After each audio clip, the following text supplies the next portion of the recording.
السلام علیکم دوستو، آج کی سٹوری ہمیں رانا اقبال صاحب نے بھیجی ہے۔ ان کا کہنا ہے کہ ان کے ایک دوست رفیق صاحب اپنے بیوی بچوں کے ہمراہ اپنی کار میں آؤٹنگ کے لیے شہر سے باہر جا رہے تھے اور راستے میں جاتے ہوئے ایک گھنے جنگل میں ان کی گاڑی خراب ہو گئی اور اتنی سنسان جگہ تھی کہ دور دور تک نہ تو کوئی انسان تھا اور نہ ہی کوئی مکان، اور آدھی رات کا وقت تھا۔ یہ لوگ بہت پریشان ہو گئے تھے کہ یہ لوگ اب کیا کریں گے۔ نہ تو ان سے خود گاڑی ٹھیک ہو رہی تھی اور نہ ہی رات کو رہنے کے لیے کوئی جگہ تھی۔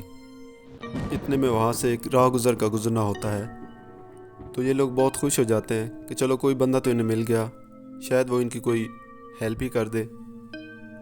تو وہ ان کے پاس آتا ہے اور پہلے اس کے بیوی بچوں کو غور سے دیکھتا ہے اور کہتا ہے کہ میرا نام غفور ہے، میرا یہاں قریب ہی گھر ہے، تم لوگ میرے ساتھ آ جاؤ، وہاں رات کو رہ لینا اور صبح واپس آ کر کسی مکینک کو بلا کر اپنی گاڑی ٹھیک کروا لینا۔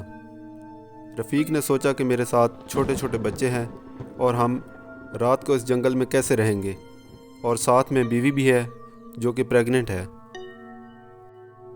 تو اس آدمی کے ساتھ ہی چلے جاتے ہیں اور صبح اپنی گاڑی کے پاس واپس آ جائیں گے۔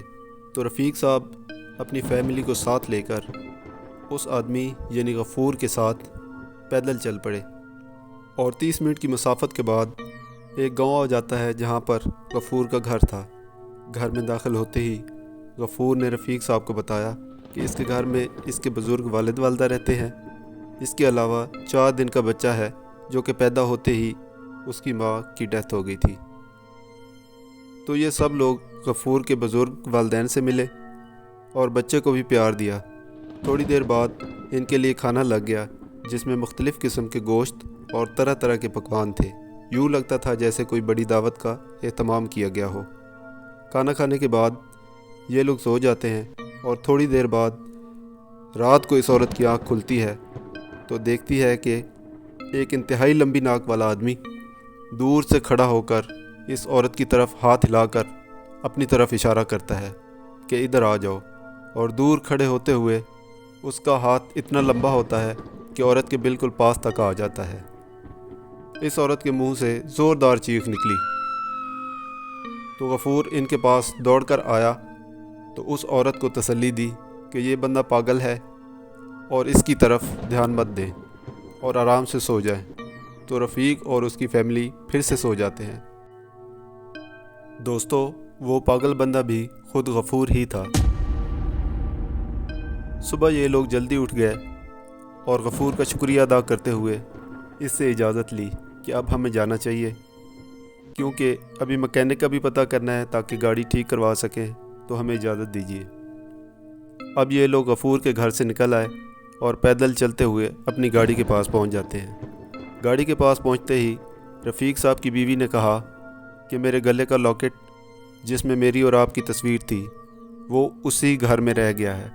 تو رفیق صاحب نے کہا کہ گاڑی ٹھیک کروانے کے بعد وہ اسی گھر میں دوبارہ چلے جائیں گے اور وہ لاکٹ اٹھا لیں گے۔ خراب گاڑی کے پاس پہنچتے ہی روڈ پر گزرتی ہوئی ایک گاڑی والے سے مکینک کا نمبر لیا اور فون کر کے اسے وہاں بلایا۔ تھوڑی ہی دیر میں ایک لڑکا مکینک کو ساتھ لیے بائک پر وہاں پہنچا اور یہ کہتے ہوئے مکینک کو وہاں چھوڑ کر چلا گیا کہ صاحب جی گاڑی ٹھیک ہونے کے بعد وہ مکینک کو واپس اس کی دکان پر چھوڑ دیں گے۔ گاڑی ٹھیک ہونے کے بعد رفیق صاحب نے اپنی فیملی کے ساتھ اس مکینک کو بھی ساتھ بٹھا لیا اور کہا کہ ہم نے اس گھر سے اپنا لاکٹ اٹھانا ہے جس میں انہوں نے رات گزاری تھی، اور بعد میں آپ کو شاپ تک ڈراپ کر دیں گے۔ یہ کہتے ہوئے رفیق صاحب نے اس گھر کی طرف گاڑی ڈرائیو کرنی شروع کر دی۔ تو کافی دیر گزر جانے کے بعد بھی نہ تو کوئی گاؤں نظر آیا اور نہ ہی کوئی گھر۔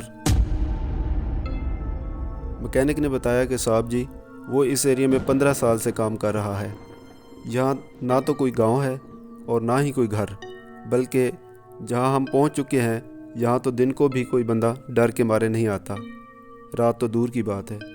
دوستو، غفور صاحب انسان نہیں بلکہ ایک بھوت تھا، مگر اس چیز کا کسی کو پتہ نہ تھا۔ تو رفیق صاحب نے کہا کہ یار گھر تو یہیں کہیں پہ تھا، شاید وہ راستہ بھول گئے ہیں۔ चलो कोई बात नहीं, आओ तुम्हें तुम्हारी शॉप पर छोड़ देते हैं। मैकेनिक को शॉप पर छोड़ने के बाद ये लोग अपने घर की तरफ निकल पड़ते हैं। घर पहुंच जाने के बाद उन्होंने ये सारा वाक़या बाकी सब घर वालों को सुनाया, तो वो भी इस गफ़ूर साहब की मेहमान नवाजी पर बहुत खुश हुए। चंद दिन गुजर जाने के बाद एक दिन वही गफ़ूर इनके दरवाज़े पर दस्तक देता है।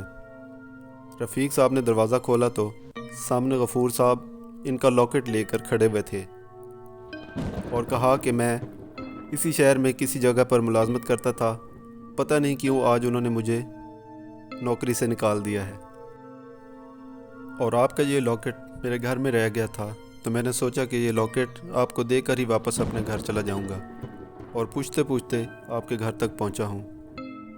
रफ़ीक साहब ने इसे चाय वाय पिलाने के बाद इन्हें कहा कि हमारे घर में एक मुलाजिम की जगह खाली पड़ी है, अगर वो चाहें तो यहाँ नौकरी कर सकते हैं। तो गफ़ूर ने खुशी का इजहार करते हुए ये पेशकश कबूल कर ली। सब लोग इसके काम और इसकी ईमानदारी की वजह से बहुत खुश थे, क्योंकि कोई भी काम जो कि बहुत मुश्किल इवन कि इम्पॉसिबल भी होता तो ये बड़े अच्छे तरीके से कर देता था। मगर काम से फ्री होकर वो बाकी मुलाजमों से दूर अकेला बैठता था और जब इसको कोई नहीं देख रहा होता तो वो अपनी असली शक्ल में हो जाता था और उसकी आंखें रेड हो जाती थीं। एक दिन एक मुलाजिम ने इसको उसकी असली शक्ल में देख लिया तो खौफ के मारे गिर पड़ा और इस गफ़ूर ने इसे जान से मार दिया।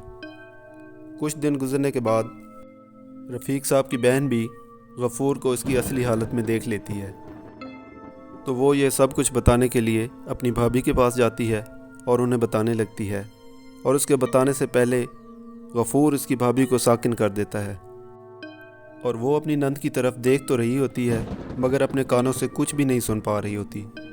इसकी नंद के बात ख़त्म करने के बाद इसने अपनी नंद से पूछा कि क्या कह रही थी तुम, मुझे तो कुछ समझ नहीं आई, दोबारा बताओ।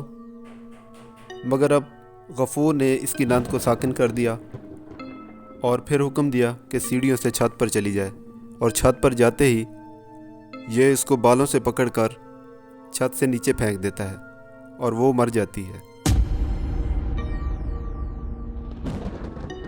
मगर देखने में ऐसा लग रहा था कि गोया वो खुद ही छत पर चढ़ी है और ख़ुद ही उसने नीचे छलांग लगा दी है। अब किसी को कुछ पता नहीं कि उनके घर में ये क्या हो रहा है और कौन कर रहा है ये सब कुछ। कुछ दिन के बाद रफ़ीक साहब की बीवी जो कि प्रेग्नेंट थी कि हाँ बच्चा होता है। अब ये गफ़ूर अपने घर से अपना बच्चा उठा लाता है और इस बच्चे के साथ चेंज कर देता है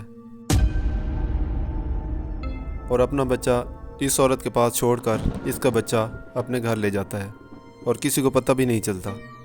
अब इस बच्चे को गफ़ूर अपनी गोद में उठाकर इसके साथ खेलता रहता है और इसके साथ बहुत प्यार करता है।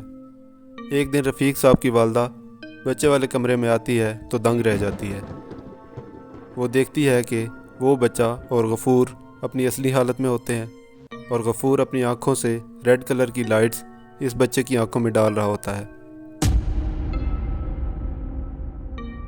वो ये सब बताने के लिए वापस मुड़ती है तो गफ़ूर उसको मुकम्मल कंट्रोल कर लेता है और इसे घर वालों के पास जाने की बजाय किचन में जाने का हुक्म देता है और गिलास में पड़े दूध में जहर मिलाकर इसे पीने का हुक्म देता है और वो औरत बिल्कुल ऐसा ही करती है और मर जाती है।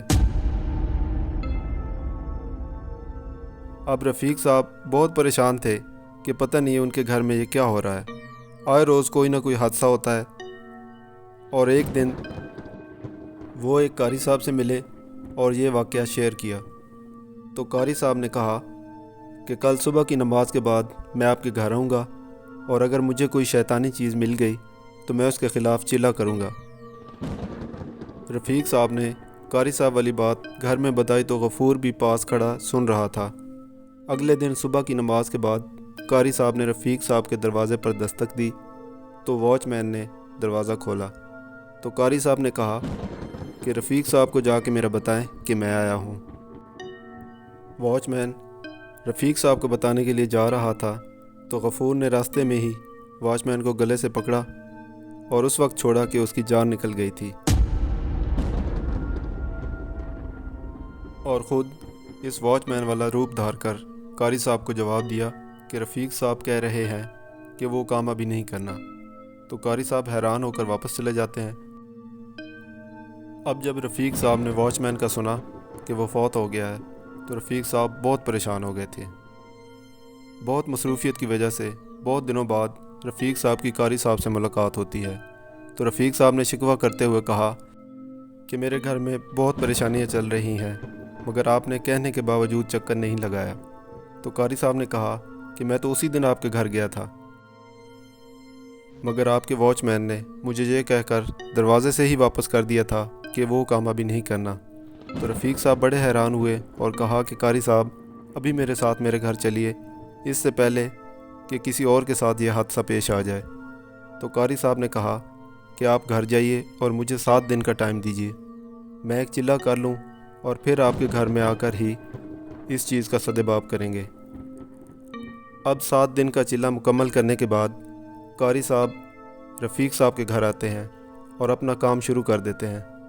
तो गफ़ूर की शक्ल से वो भूत अब अपनी असली शक्ल में आ चुका था और सब घर वाले डर रहे होते हैं, मगर कारी साहब कलाम पढ़ते रहते हैं और वो भूत टूटना शुरू हो जाता है और कहता है कि मुझे मत मारो, मैं आपका बच्चा भी वापस दे देता हूँ और सब बताता हूँ कि मैं ये क्यों कर रहा था। अब इस भूत ने रफ़ीक साहब का असली बच्चा इनको वापस कर दिया था और बताया कि रफ़ीक साहब की बीवी की शक्ल मेरी बीवी से बिल्कुल मिलती थी और मेरी बीवी फौत हो गई थी। मेरा बच्चा अभी बहुत छोटा था। मैंने जब इस औरत को देखा तो मुझे बिल्कुल अपनी बीवी की शक्ल की लगी। तब से मैंने ये फ़ैसला किया कि मुझे कुछ भी करना पड़े, चाहे सबको मारना पड़े, मगर मैं अपने बच्चे की परवरिश इसी औरत से करवाऊंगा और सबको मारकर इस औरत को अपने साथ ले जाऊंगा। रफ़ीक साहब ने कहा कि कारी साहब इसको छोड़ना मत, ये शैतानों में से है, इसके बाद किसी और का घर तबाह करेगा। कारी साहब कलाम पढ़ते गए और वो टूटता गया और आखिर में ख़त्म हो गया। उसी दिन रफ़ीक साहब और कारी साहब इस भूत के बच्चे को लेकर इसी जंगल में गए और वहीं पर इसे छोड़ आए। दोस्तों, आखिर में हम आपको मोटिवेशन टिप देते हैं कि रात के वक्त सफ़र से गुरेज किया जाए और अगर ज़रूरी जाना हो तो अपने साथ बीवी बच्चों को ना लेकर जाएं, बल्कि कंपनी देने के लिए किसी दोस्त या मर्द रिश्तेदार को साथ लेकर जाएं। दोस्तों, आज की स्टोरी आपको कैसी लगी हमें कमेंट्स में बताइए और इसी तरह की स्टोरीज़ देखने के लिए हमारे YouTube channel horror stories with Hafeez को सब्सक्राइब कर लीजिए। Thank you.